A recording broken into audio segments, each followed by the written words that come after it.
নমস্কার বন্ধুরা, আমি মৌমিতার পরিবারে তোমাদের সকলকে স্বাগত জানাই। তোমরা কেমন আছো?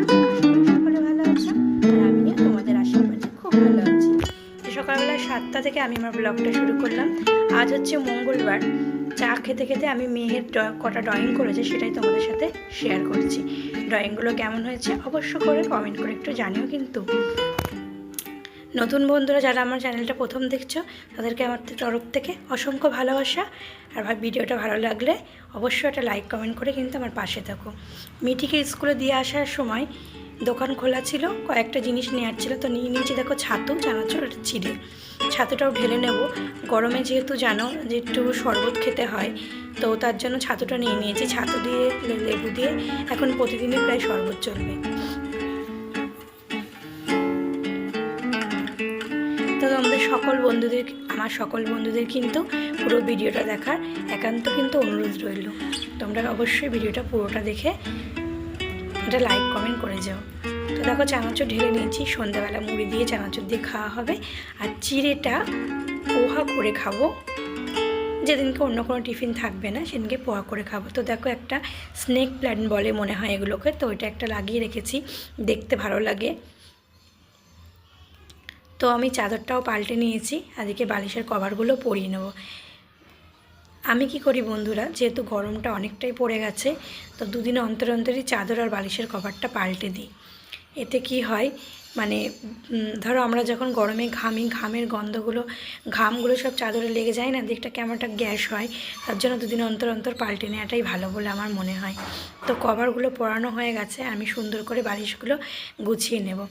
একটা ঘরে দেখবে আগে লোকে ঢুকেই না খাটের দিকে নজর দেয়, তো আমার এটা তো খাট না, চৌকি, তাও এটাকেই আমি সুন্দর করে সাজিয়ে নেওয়ার চেষ্টা করছি। নিজের যেটুকুনি থাকে সেটুকুনি দিয়েই সন্তুষ্ট করে নিতে হয় নিজেকে। আমিও তাই করে নিই বন্ধুরা। আমার ঘরে তোমরা কিন্তু বেশি জিনিস দেখতে পাবে না, আমার যেটুকুনি আছে সেটুকুনি নিয়েই কিন্তু আমি প্রচণ্ড খুশি। একসময় আমার অনেক কিছু ছিল, আজ কিন্তু কিছুই নেই। তো যাই হোক ওসব কথা। তো দেখো টিফিনে আজকে করেছি দুধ সাবু। এটা কিন্তু আমার বেশ লাগে জানো তো, মেয়েদেরকেও একটু একটু করে দিয়েছি, আমি একটু বেশি নিয়েছি, মেয়েরা অতটা পছন্দ করে না। তোমরা কে কে ভালোবাসো আমাকে একটু জানিও। তো ভাতটা বসিয়ে দিয়েছি, যেহেতু 9টার মধ্যে রান্নাটা কমপ্লিট করতে হবে। তো চাল ধুয়ে নিচ্ছি, আর চাল ধুয়ে যে জলটা দেখছো না, ওই জলটা না আমি ফেলবো না জানো তো, এই জলটা আমি গাছে দিয়ে নেব। এটা কিন্তু খুব উপকারী। তো যাই হোক, আমি রান্নাটা বসিয়ে দিয়েছি, এদিকে আমি সবজিটাও কেটে নিচ্ছি। সবজিটা কেন কেটে নেব, কারণ ওই একসাথে বারবার আমার না হলে এই ওঠা বসা করতে পারি না। একেবারে কেটে ধুয়ে মশলা করে আমি একেবারে রান্নায় যাব। তো এক এক করে আমি সবজিগুলো ওই জন্য কেটে নিচ্ছি।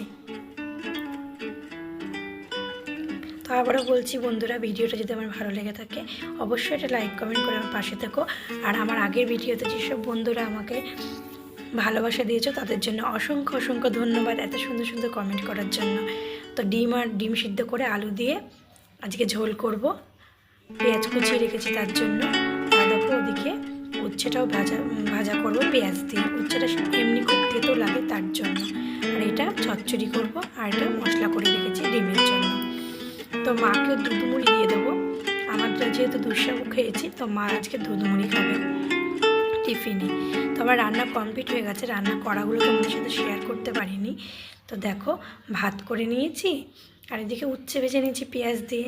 ওই যে বললাম উচ্ছেটা তেতো লাগে বলে পেঁয়াজ দিলে তাও মেয়েরা একটু খায়। তো দেখো চচ্চড়িটা করে নিয়েছি, বড়ি দিইনি, প্লেনই করেছি, 5 ফোড়ন দিয়ে, খেতে কিন্তু অসাধারণ হয়েছিল। তো চলো মিঠিকে স্কুল থেকে নিতে যাচ্ছি। আজকের ভিডিওটা তোমাদের ভালো লাগলে বন্ধুরা অবশ্যই একটা লাইক কমেন্ট করে আমার পাশে থেকো। আর ভিডিওটা ভালো লাগে চ্যানেলটা সাবস্ক্রাইব করে দিও। আজকের মতন ভিডিওটা এই পর্যন্ত, কাল আবার নতুন করে ভিডিও নিয়ে